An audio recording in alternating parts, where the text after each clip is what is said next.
Madame la Présidente. Chers collègues, ma question s'adressera aussi à Madame la Ministre des Affaires étrangères.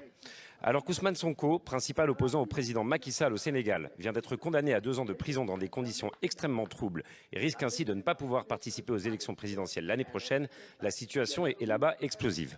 Et Madame la Ministre, permettez-moi de vous dire que la réponse de la France n'est pas à la hauteur. Pas à la hauteur parce que les affrontements entre la police et les manifestants ont déjà fait au moins 16 morts.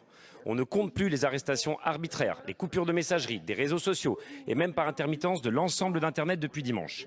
L'université Cheikh Anta Diop de Dakar, la plus grande du pays, a été fermée jusqu'à nouvel ordre.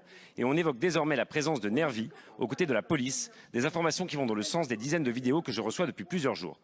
Je me suis en effet rendu au Sénégal le mois dernier et j'ai eu l'occasion, pendant les 5 jours que j'ai passés sur place, de rencontrer de nombreux opposants, ONG ou représentants de la jeunesse qui, tous, m'ont dit la même chose.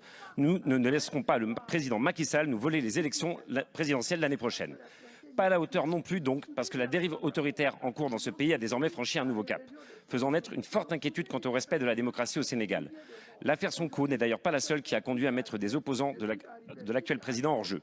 Karim Wade ou Khalifa Sall, par exemple, ont connu le même sort. Donc sans remettre en cause la justice sénégalaise, de réelles questions se posent quant à son instrumentalisation par le pouvoir en place. Pas à la hauteur enfin parce que dès le 27 mars dernier, je vous avais écrit, Madame la Ministre, un courrier sur la situation politique inquiétante au Sénégal.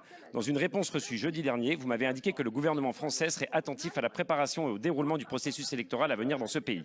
Pourtant, malgré la tournure extrêmement grave qu'ont pris les événements ces derniers jours, ni vous, ni le président de la République, à qui j'ai écrit aussi, n'ont réagi.